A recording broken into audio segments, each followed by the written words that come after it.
بدر میں پوری طرح شکست کے بعد مکہ کے کافروں نے 3000 لوگوں کی فوج تیار کی اور مسلمانوں پر حملے کے لیے مکہ سے روانہ ہوئے۔ مسلمانوں نے بھی مدینہ کے ڈیفنس کے لیے 1000 صحابہ کی فوج تیار کی۔ اب پھر وہی بدر والا سسٹم تھا کہ کافروں کی فوج مسلمانوں سے 3 گنا زیادہ تھی۔ Not a big deal, right? Yes. But اس بار مکہ والوں کی فوج میں ایک ینگ اور ٹیلنٹڈ لڑکا اور بھی تھا جس کا نام تھا خالد۔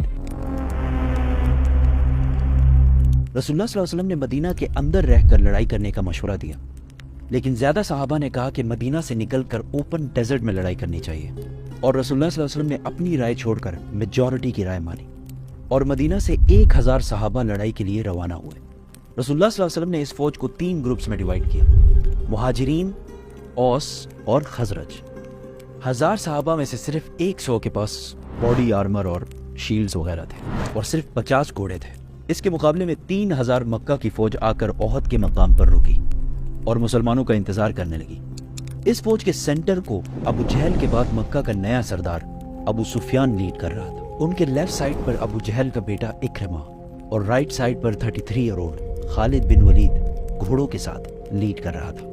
مکہ کے 3000 فوجیوں سے لڑنے کے لیے جب 1000 صحابہ احد پہنچے، عبداللہ بن ابی سب سے بڑا منافق نے کہا کہ ہم تو نہیں لڑیں گے بھائی، یہ تو خودکشی ہے۔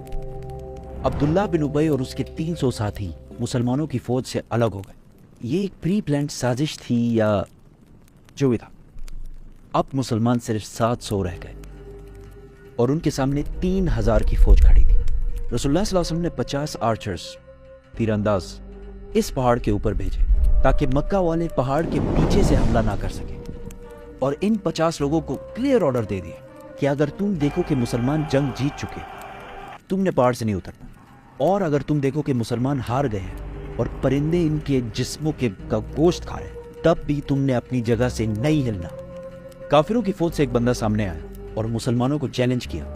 حضرت علی نے جا کے پھر اس کا بھائی سامنے آیا اور حضرت حمزہ نے اس کو بھی ختم کر دیا۔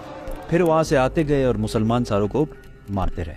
اسی کے ساتھ دونوں فوجوں نے حملہ کر دیا۔ پہلے لڑائی تھوڑی سخت ہوئی، لیکن آہستہ آہستہ صحابہ ان کو کرش کرتے گئے اور مکہ والے حوصلہ ہارنے لگے اور تھوڑی سی لڑائی کے بعد بدر کی طرح میدان سے بھاگنے لگے۔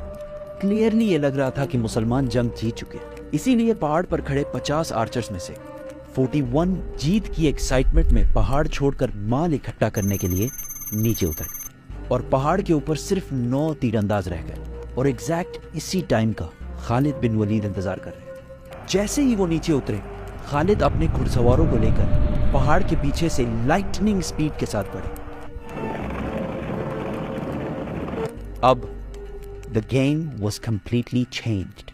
مسلمان جیتی ہوئی جنگ کے بجائے 2 فوجوں کے درمیان میں پھنس گئے تھے، اور آہستہ آہستہ بہت سارے صحابہ شہید ہونے لگے، اور مسلمانوں کے مین جنرل حضرت حمزہ کو ایک حبشی غلام وحشی نے شہید کر دیا۔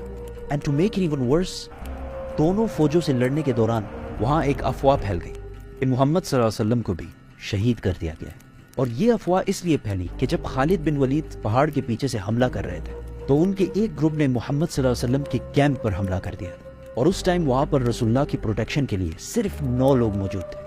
لڑائی یہاں تک گئی کہ رسول اللہ صلی اللہ علیہ وسلم کا دانت شہید ہوا، لیکن حضرت طلحہ اور باقی صحابہ نے ان کو بچائے رکھا۔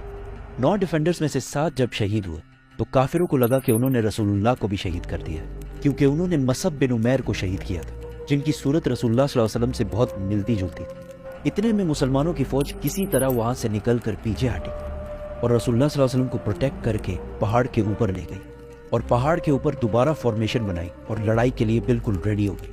مکہ والوں کے گھوڑے پہاڑ پر چڑھ نہیں سکتے تھے، اور بغیر گھوڑوں کی ان کی سپیڈ بہت سلو ہوتی، اور مسلمان ان پر بہت تیر برساتے۔ تو ابو سفیان نے فیصلہ کیا کہ بس اتنا کافی ہے، ہم بس یہاں سے واپس مکہ چلے جائیں گے۔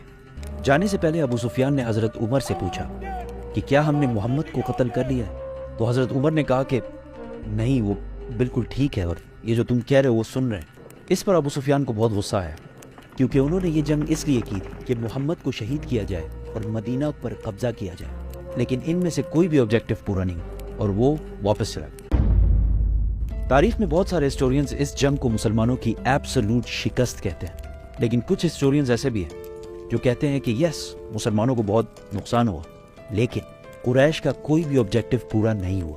اس جنگ سے مسلمانوں کو بہت نقصان ہوا، لیکن ایک چیز مسلمانوں نے اس سے سیکھی کہ جنگ کے دوران کبھی بھی اپنے لیڈر کے آرڈر کے خلاف نہیں جانا، اور پھر آنے والے سالوں میں بڑے بڑے سپر پاورز کے ساتھ ان کی لڑائی میں کبھی بھی مسلمانوں نے کسی بھی لیڈر کی خلاف ورزی نہیں کی۔ مکہ کی فوج واپس تو چلی گئی، لیکن اس بار ابو سفیان نے پورے عرب سے 10,000 کی فوج جمع کر کے مسلمانوں پر حملے کی تیاری شروع کر دی۔